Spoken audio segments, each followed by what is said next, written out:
Texas, summer of 1944. The sun burns low over the plains, painting the sky in amber and dust. A U.S. Army transport truck rattles down a dirt road toward a barbed wire camp surrounded by endless grassland. Inside, a group of young German women sit silently. Nurses, clerks, auxiliaries, their eyes hollow, uniforms creased from weeks of travel. They've crossed an ocean they never imagined seeing, and now the word Texas feels like another planet. As the truck halts, guards step forward, but not as they expected.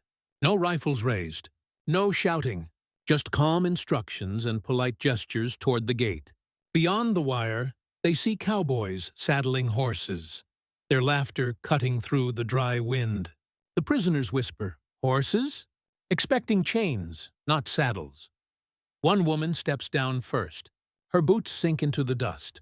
A soldier nods and says softly, "Welcome to Camp Hearn." For the first time since capture, fear gives way to confusion, and something almost like relief. The war had reached Texas, but not in the way they were taught to expect. The year was 1943. Across the Atlantic, Europe was in flames. But here, in the quiet heart of Texas, cattle still grazed beneath wide skies, and the biggest worry for most families was the drought or the price of feed. The war felt distant, until one morning it arrived, not through bombs or battlefields, but through trains, hundreds of them, rolling through small towns like Hearn, Hereford, and Mexia. Behind locked boxcars sat the unlikeliest visitors Texas had ever seen: German and Italian prisoners of war. Few Texans believed it at first. Nazis here? In Texas? Newspapers printed the first photos cautiously. Grainy shots of men behind barbed wire, surrounded by pine trees and mesquite. But it was real. Over 425,000 Axis prisoners were sent to camps across the United States, and more than 50,000 ended up deep in Texas. The U.S. Army called them PW camps, short for prisoner of war. But to locals, they were something far stranger: military bases filled with the enemy, sitting right down the road from their homes, churches, and fields. Camp Hearn, one of the largest, looked like any other Army outpost. Neat rows of wooden barracks, a watchtower at each corner, and long fences of barbed wire. Yet inside, life took on a rhythm that shocked both prisoners and guards. The German POWs were not starving or tortured. They were given clean clothes, Red Cross parcels, and rations nearly identical to those of American GIs. Some were even paid small wages for labor, farming, cutting timber, or harvesting cotton on nearby fields. For many Texans, this was difficult to swallow. "We're rationing sugar," one farmer's wife complained, "and they're baking bread for the enemy." But under the Geneva Convention, the U.S. was obligated to treat captured soldiers humanely, and Washington wanted to set a moral example. Ironically, this generosity became one of America's strongest propaganda tools. When new German prisoners arrived and saw how they were treated, clean beds, decent food, respect from guards, many began to question everything they'd been told about America's cruelty. Some even wrote home. "We were told Americans were monsters. They are not." The letters, heavily censored, still carried a whisper of truth that rippled through Germany. For the people of Texas, the camps brought fear. Then, fascination. At first, farmers locked their doors and kept their children away from the fences. But as months passed, rumors spread of POWs who could fix engines, carve furniture, and play classical music on handmade violins. Some Texans began hiring them under guard to help on farms, a wartime necessity, as local men were overseas fighting. It was a strange sight. A German soldier picking cotton beside an American farmer's wife. Many worked quietly, grateful for the open fields and the hot sun. a strange kind of freedom inside captivity. A few towns even held public concerts by POW orchestras, their music drifting over the barbed wire under the Texas stars. In some places, the line between enemy and neighbor began to blur. The contrast was striking. While American POWs suffered brutal conditions in Axis camps across Europe and Asia, here in Texas, their enemies were being treated with dignity. Some questioned whether it was too much kindness. But Army officials had a clear message. We don't fight like them. That moral distinction, the belief that America could wage war without losing its humanity, became part of what defined these camps. They were not just about containment. They were about conscience. By late 1944, the camps had become small cities of their own, with schools, workshops, bakeries, and even theaters. Prisoners staged plays, printed newspapers, and studied English. Some guards joked that the Germans were running the best organized towns in Texas. And yet, beneath the calm, unease lingered. Because every night, as guards made their rounds, they knew, behind those fences were men who had once marched under the swastika. Dawn in Camp Hearn came quietly. The bugle's call echoed across the misty barracks, mingling with the distant cries of meadowlarks. The men stirred from their bunks, German Luftwaffe pilots, Afrika Korps soldiers, even a few captured U-boat crewmen, men who had once believed they would conquer the world. Now, they stood in line for breakfast in Texas. Steam rose from tin cups of coffee. The smell of cornbread drifted from the mess hall. No one could have imagined that captivity in a foreign land could feel almost normal. The German officers enforced military discipline inside the camp. Even though they were prisoners, they maintained their ranks, drills, and salutes. Some still wore fragments of their old uniforms, carefully mended tunics with insignias removed. Every morning began with roll call, followed by work assignments. The Geneva Convention allowed POWs to work, as long as the labor wasn't directly war-related. So, the men farmed, built roads, repaired machinery, and picked fruit for nearby orchards. Local farmers, struggling with labor shortages, often welcomed the help. Army trucks would roll out from camp gates each morning, carrying groups of POWs under armed supervision to the surrounding fields. For many prisoners, those daily trips became their glimpse of freedom. They felt the wind again, the vast Texas plains stretching endlessly beyond the wire. At first, some Texans refused to let Germans work their land. But the war had drained the countryside of young men. They were all overseas in Europe and the Pacific. The cotton still needed picking. The fields still needed plowing. So, reluctantly, they agreed. What happened next surprised everyone. Many farmers discovered that the German prisoners were polite, efficient, and surprisingly skilled. They could repair tractors, mend fences, even craft furniture out of scrap wood. One farmer from Central Texas recalled decades later, "I expected monsters. Instead, I found boys, blonde kids who missed their mothers." In the evenings, after work, some POWs were offered cold lemonade or leftover pie on the farmhouse porch. It was against the rules, but small kindnesses found their way through barbed wire and regulations.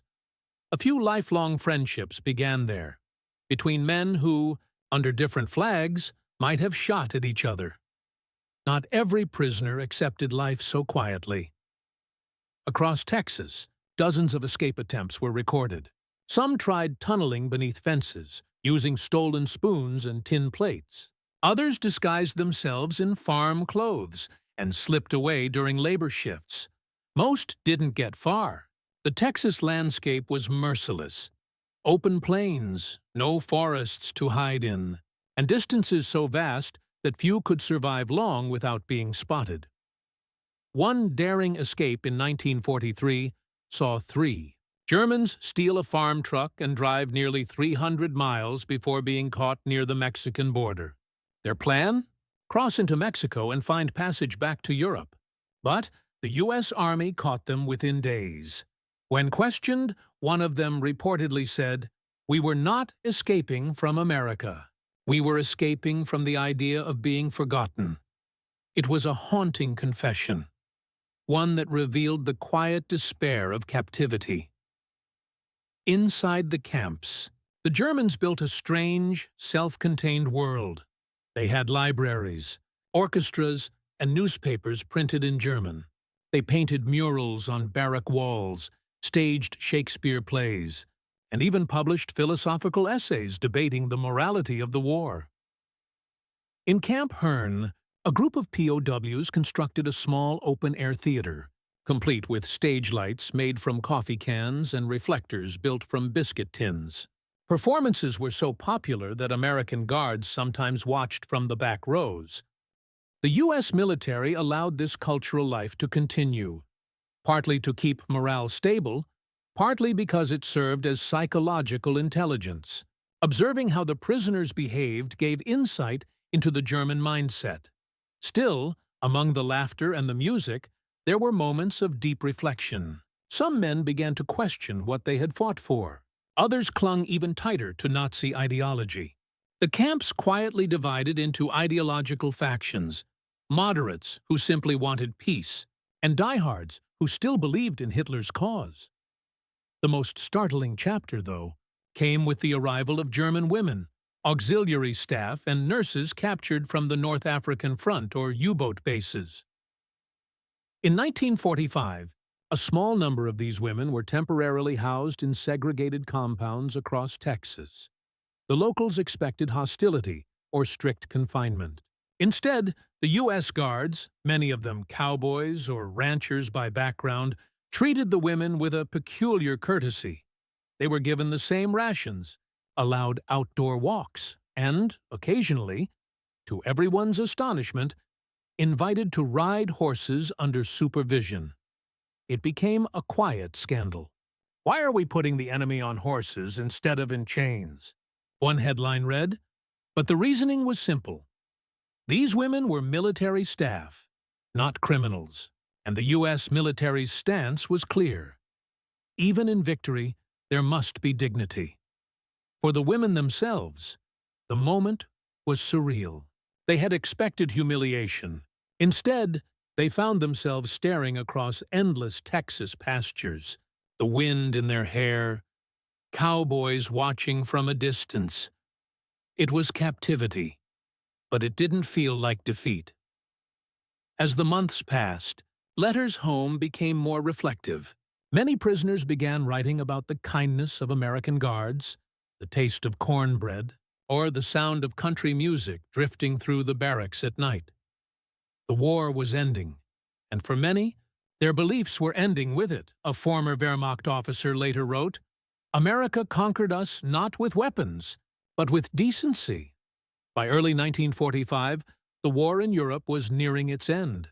The Texas camps stood silent under blazing skies, thousands of men waiting for a home that might not exist anymore. Some prayed, some built model airplanes, some stared beyond the fence, wondering if they'd ever see their families again. But no one, not the guards, not the prisoners, not the farmers, could have imagined how history would remember what happened here, because soon the end of the war would bring not relief, but revelation. When American guards first saw the German prisoners step off the trains, they expected hatred in their eyes. They found something else instead: confusion, fear, and exhaustion. Most of these men weren't elite SS officers. Many were farmers, mechanics, or draftees barely in their 20s. Some guards had fought in North Africa or Sicily. They had seen these same men firing back across the dunes. Now, stripped of their weapons, they looked like ordinary sons and brothers. A sergeant from Camp Hearn later recalled, "We'd been told the Germans were demons, but the first one I talked to, he just wanted to know if Texas had snow." This simple humanity shocked both sides. The Texans expected defiance. The Germans expected cruelty. Neither found what they anticipated. And in that unexpected meeting, between victors and vanquished, something remarkable began. the slow, reluctant birth of respect. At the heart of this story lies a question that haunted military officials across America. How do you treat your enemy when he's no longer a threat? When the first POWs arrived in 1943, some Texans demanded they be shackled, paraded, even forced into hard labor. "They bombed our boys," one local paper cried, but Washington had made a different calculation.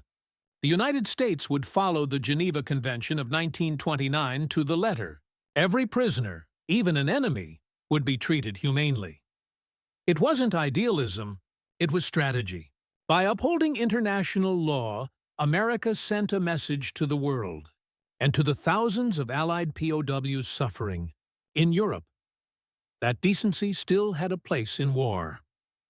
This moral stance would ripple far beyond the fences of Texas. One historian later wrote, "The Germans lost the war on the battlefield, but America won the world's conscience behind barbed wire." To the German soldiers, captivity carried a unique kind of torment. They had been told for years that surrender meant shame. The Reich's propaganda promised victory or death, nothing in between. Yet here they were, alive, fed, and strangely respected. The dissonance was powerful. At first, many prisoners clung to Hitler's vision. They held secret meetings, sang old songs, and even disciplined anyone who spoke against the Reich.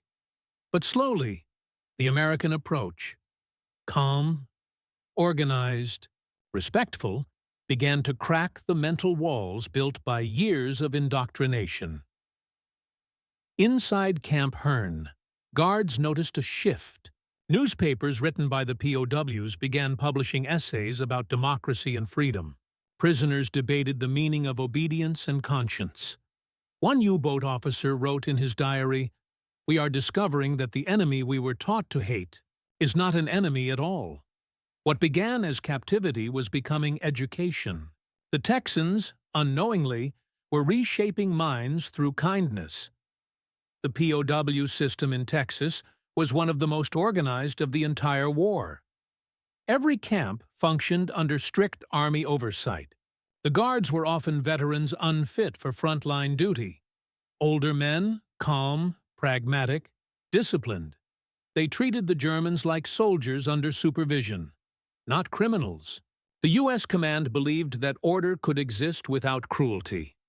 It worked. Escapes were few, riots almost non-existent. The prisoners responded to structure with structure. The German military ethos, precision, cleanliness, hierarchy, aligned with the American sense of fairness. There were inspections, daily routines, and even athletic competitions between POW companies. What could have become chaos turned into quiet efficiency. And that efficiency gave the U.S. Army valuable insight. Discipline was not born from fear.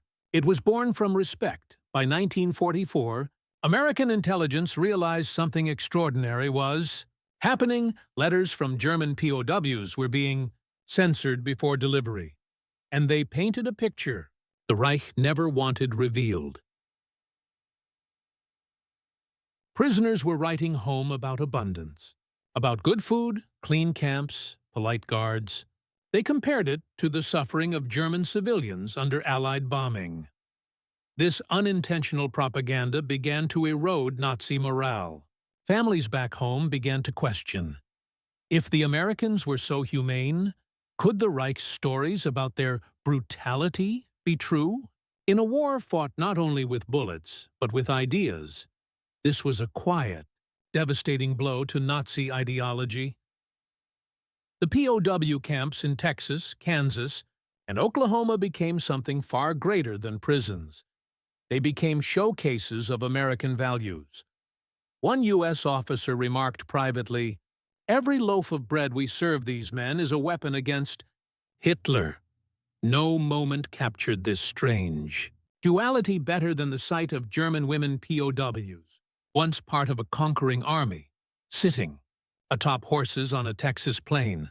The world expected vengeance. Instead, it saw mercy. The image defied the very logic of war. the defeated given dignity by the victors. For the German women, that ride was more than a reprieve. It was a symbol that even in defeat, they had been met with humanity, not hatred. For the Americans, it became a quiet statement. Justice without cruelty is the ultimate victory. Years later, one of those women, a nurse from Kiel, wrote, "When the cowboy handed me the reins, I realized this was not about horses. It was about freedom, theirs and ours." By 1945, that freedom was about to return, but not as anyone expected, because as Germany fell and surrender loomed, the men and women held in Texas would face the hardest moment of all, going home to a country that no longer existed. The culture shock was immediate and mutual. For many Germans, Texas looked like another planet. The endless blue skies, the heat that shimmered off the fields, the taste of coffee that wasn't rationed, the scent of bacon at breakfast. To men and women raised in a Europe torn by scarcity and ideology, it felt unreal. American guards played swing and jazz on the camp radios, music banned under Nazi rule. Some prisoners despised it at first, calling it degenerate. But over time, feet began tapping beneath the mess hall tables. They watched locals drive into town in pickup trucks, wearing denim, laughing freely, women speaking openly to men. Things unthinkable in the rigid social codes of the Reich. At night, through the fences, German prisoners could hear the sounds of dance halls and cinema speakers playing Bing Crosby.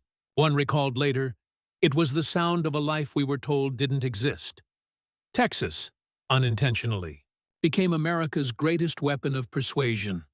It wasn't the tanks, nor the planes, nor the bombs that changed minds.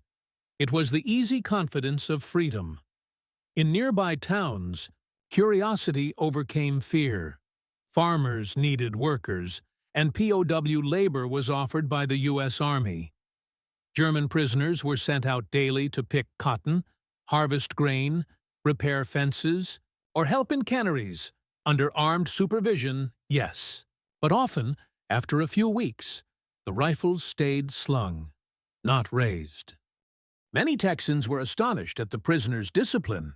They worked hard, sang as they labored, and often asked for extra tasks simply to keep busy. In return, farmers slipped them extra biscuits or a cold soda, or even photographs of their families. One rancher from Temple, Texas, said years later, "They were polite boys. Hell, they reminded me of our own sons overseas." In a time of global hatred, these small acts of decency blurred the line between enemy and neighbor. When the war ended, hundreds of letters crossed the Atlantic. Texans writing to German families they'd never met, simply to say their sons had been treated kindly. It was one of the quietest, most humane subplots of the entire war. Not all was peaceful inside the camps.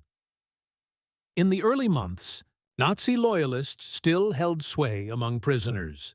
They organized secret groups, enforced silence, and punished anyone suspected of betraying Germany.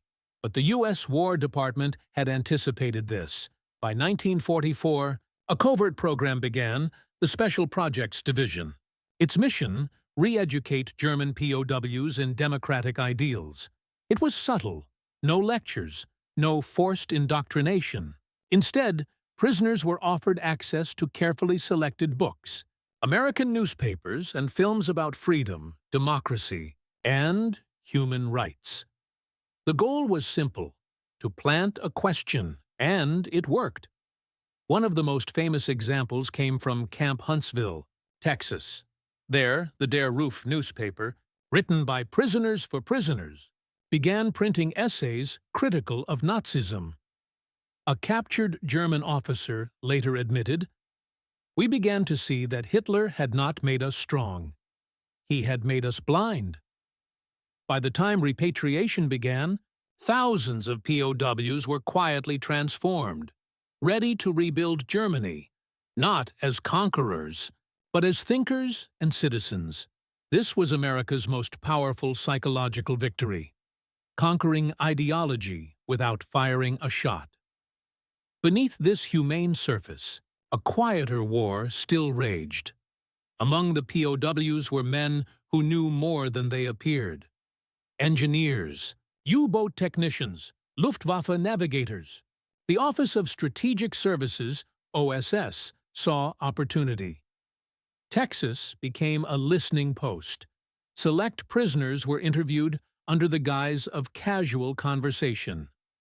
Over chess games and shared cigarettes, intelligence officers gathered critical insights about German logistics, radar frequencies, and morale within the Wehrmacht.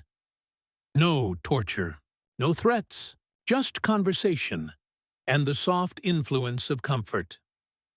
Captured officers, accustomed to brutality, were disarmed by politeness. They spoke freely, even gratefully. The irony was staggering. While Nazi interrogators in Europe tortured Allied POWs for scraps of information, America was gathering far more, through kindness. One OSS memo from 1944 summarized it best. Our hospitality yields better results than their fear. The barbed wire around the camps seemed permanent. Yet in many ways, it became transparent. Prisoners built furniture for officers' clubs, painted murals, performed concerts, even hosted Christmas plays for the guards. For a brief moment in history, war paused within those fences. Humanity stepped forward. The German women in Texas, often nurses or auxiliary workers, became a special curiosity to locals. Texans, protective by nature, treated them with unexpected gentleness. To outsiders, it looked absurd. The enemy, riding horses, laughing, learning English, even attending makeshift Sunday services. But to those who saw it up close, it was something profound, a quiet assertion that the American idea of freedom wasn't just for its own people.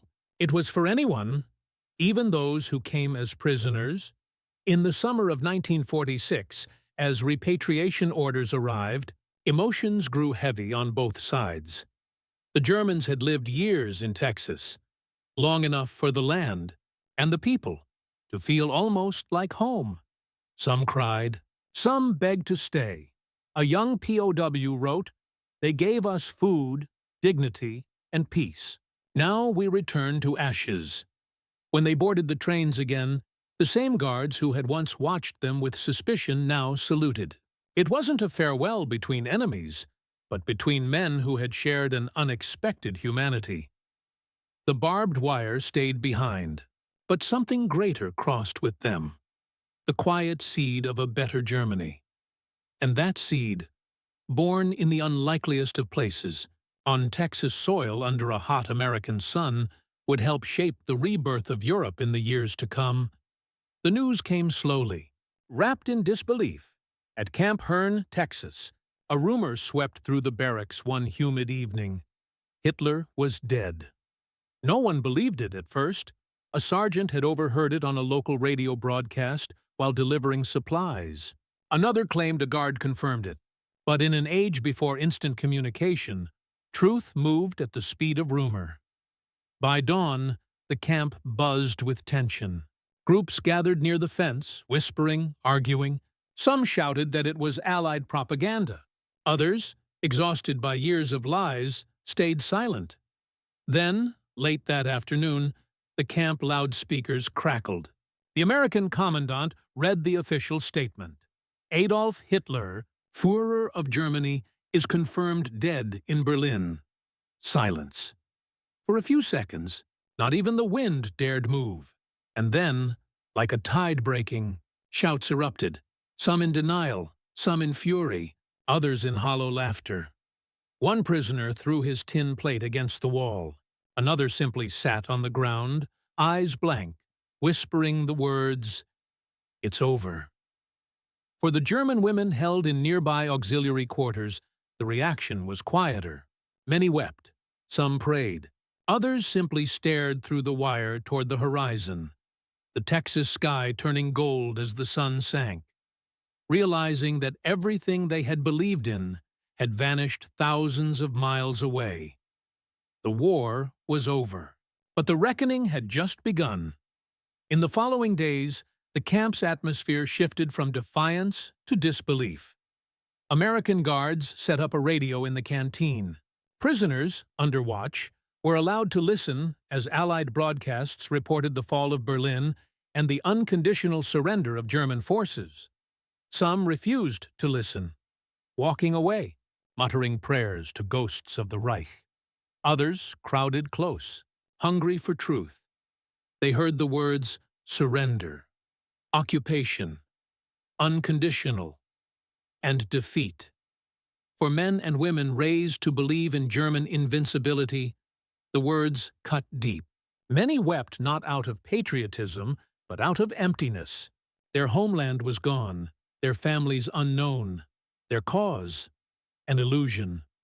At night, camp chaplains held voluntary prayer meetings. American and German alike attended.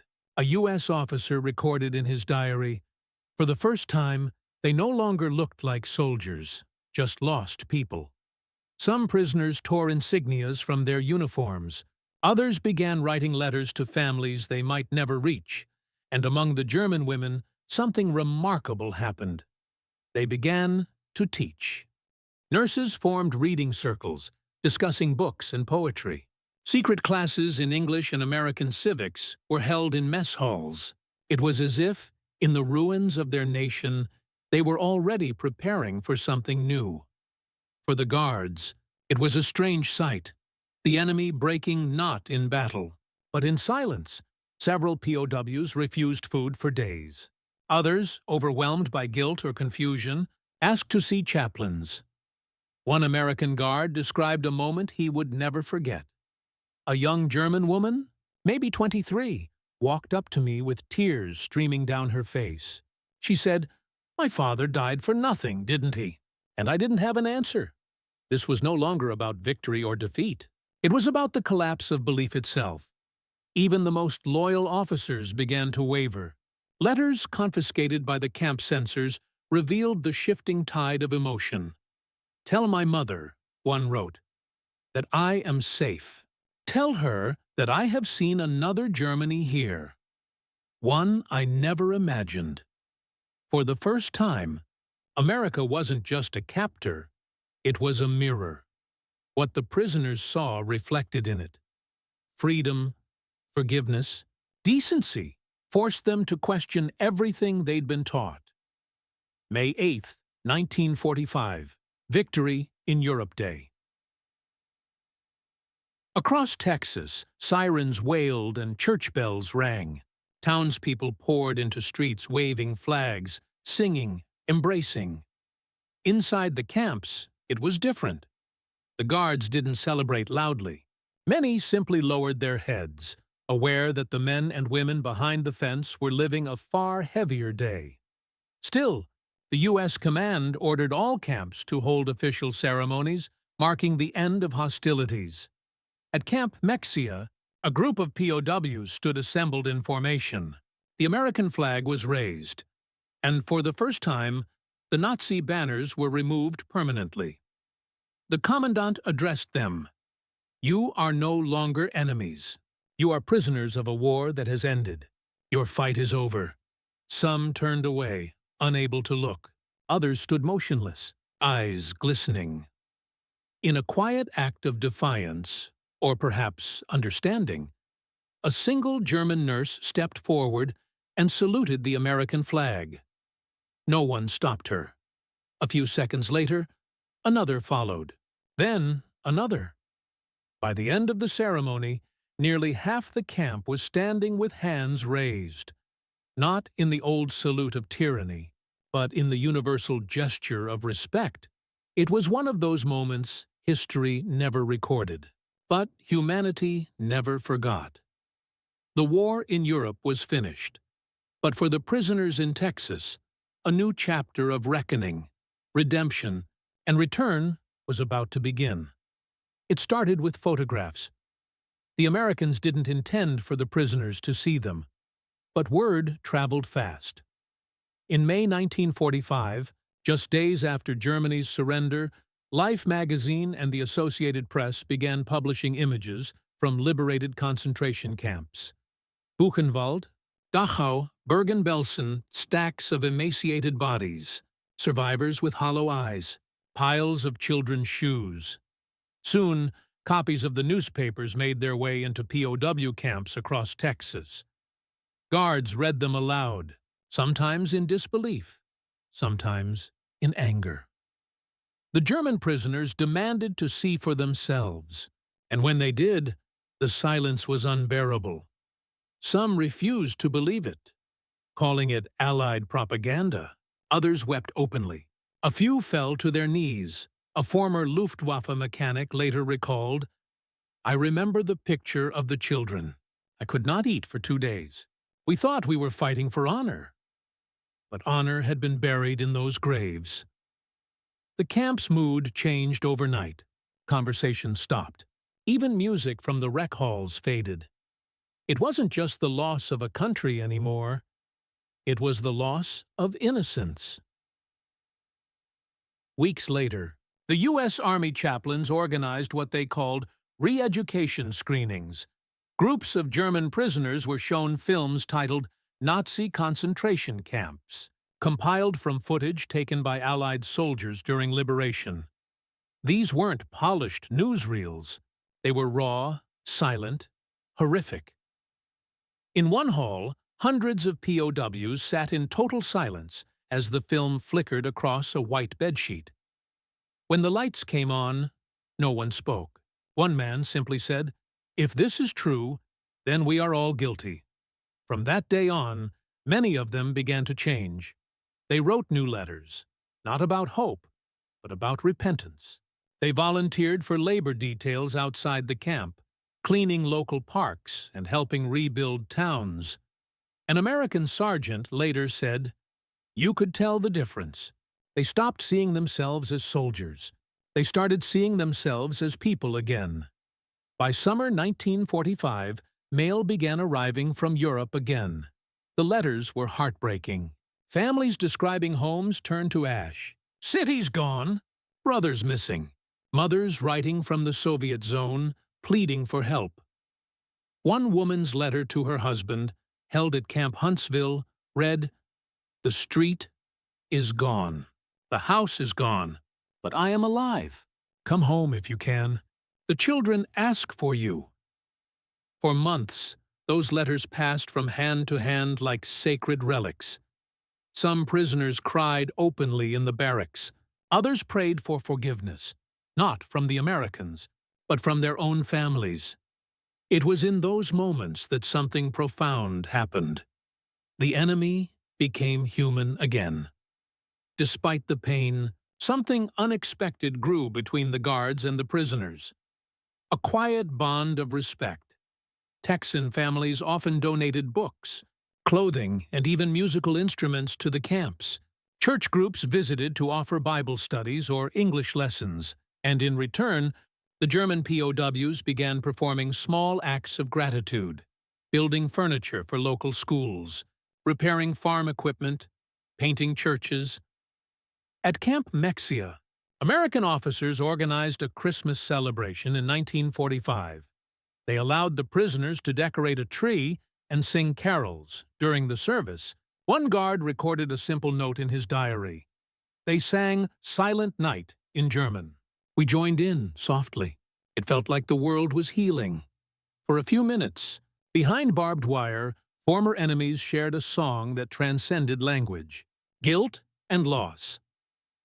By early 1946, the U.S. government began the slow process of repatriation. Trains lined up to take prisoners to New York, where ships waited to carry them across the Atlantic. Many didn't want to leave. A surprising number of German POWs had grown fond of the Americans, of the freedom, the fairness, the decency they'd witnessed. Some even applied to stay, though few were allowed. One woman wrote in her journal before departing Texas, "I am leaving behind my captors, but also my teachers. They showed me what a nation could be without fear." As they boarded the ships, American soldiers shook their hands. There were no cheers, no anger, just quiet goodbyes. When the vessels pulled away from the docks, the prisoners lined the rails and waved toward a country that had defeated them, yet somehow restored their humanity. The homecoming was not what they imagined. Germany was gone, bombed, divided, starving. Cities lay in ruins. Roads were filled with orphans and refugees. For many of the returning POWs, it was harder to face peace than it had been to face war. Some found families dead. Others learned their homes now lay in Soviet territory. And everywhere they turned, they saw reminders of what had been done and what they had once believed. Yet out of that devastation, something fragile began to grow. These former prisoners, the same ones who had once sworn loyalty to a dictator, became some of the most passionate advocates for democracy, forgiveness, and rebuilding. They had seen another world in Texas, one built not on conquest, but on compassion, and that memory stayed with them for the rest of their lives. When the war ended, the United States held over 425,000 German POWs across the country, nearly 60,000 of them in Texas alone. Between 1945 and 1946, most were quietly shipped home under international agreements. They were given food, medical checks, and a few dollars in pay, a small but symbolic gesture of respect. Yet the real impact wasn't physical, it was internal. For many, Texas had changed them. In the camps, they had seen democracy up close, not the propaganda image they were taught in Nazi schools, but the real version: farmers, guards, and townspeople living by fairness and faith, not fear and ideology. Former prisoners carried those lessons home like invisible souvenirs. Some even called their Texas experience the turning of the heart. By 1947, thousands of repatriated German POWs began finding work again, as carpenters, engineers, or teachers. Among them were former prisoners from the Texas camps, who played a quiet but vital role in rebuilding the new West Germany. They helped form community groups, small newspapers, and even early democratic councils. Some worked for the American occupation forces, serving as interpreters or advisors. One former POW named Karl-Heinz Lorenz, once held at Camp Hereford, later became a local mayor near Bremen. In his memoirs, he wrote, "It was in Texas that I first learned what leadership looked like without fear. I wanted my town to feel the same." Another, Frieda Bauer, who had served as a Luftwaffe auxiliary before capture, later helped organize women's relief networks across southern Germany. She often told young volunteers, "The Americans taught me to look at people, not uniforms." These quiet revolutions, born in dusty Texas camps, helped lay the moral foundation for the new democracy that rose from Germany's ashes. For decades, the story of the German POWs in Texas was mostly forgotten, hidden beneath the grander narratives of D-Day and the Holocaust. Only in the late 20th century did historians and local residents begin uncovering what had really happened behind those fences. In Hearne, Texas, once called the Camp of the Innocents by locals, an old guard tower still stands. The site is now a museum filled with letters, photos, and handcrafted items made by the prisoners. Wooden toys, paintings, furniture. Visitors are often struck not by tales of cruelty, but by compassion. One display shows a small wooden horse, carved by a German prisoner, and given to a Texan child as a gift before he was shipped home. Another shows a faded photograph of prisoners on horseback, smiling in the sun. The same women and men who once feared they'd spend the rest of their lives in chains. That small gesture, the horse, instead of chains, became symbolic, a quiet proof that mercy can exist even in the shadow of global war. In the 1980s and 1990s, aging former POWs began returning to Texas. not as prisoners, but as honored guests. They visited their old camps, met the families of guards, and stood silently at memorial sites where the barbed wire once stretched. One group from Germany even held a small ceremony at Camp Mexia, planting a tree in memory of the American soldiers who had treated them with dignity. During one such visit, a former POW, now in his 80s, stood before a crowd and said softly, "We came here as enemies. We left as students of humanity." His words summed up what historians later called the Texas paradox, that in one of the harshest wars in history, some of the most profound acts of mercy occurred not on battlefields, but in prison camps. The story of the German POWs in Texas is not one of battle or victory. It's one of transformation. It shows that even in a world torn apart by ideology, decency can survive. The Americans who ran those camps didn't just guard prisoners, they modeled what a free society looks like. And the Germans who lived inside those fences didn't just serve their time. They rediscovered what it meant to be human. When asked years later what they remembered most, many didn't mention food, work, or discipline. They mentioned trust, the guard who let them ride a horse, the farmer who shared a meal, the preacher who prayed for them. Those small moments did more to rebuild Europe than any speech or treaty could. In the end, the Texas POW story reminds us that how we treat the defeated says more about us than how we win. The Germans arrived expecting punishment.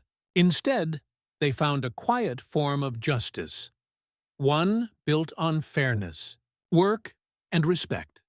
The American way of life, free, imperfect, but kind, became the greatest teacher those prisoners ever had. And in time, that kindness echoed across oceans. When Germany rose again, many of those former POWs became the backbone of its new democracy. Men and women who had once been captives, now building a nation of peace.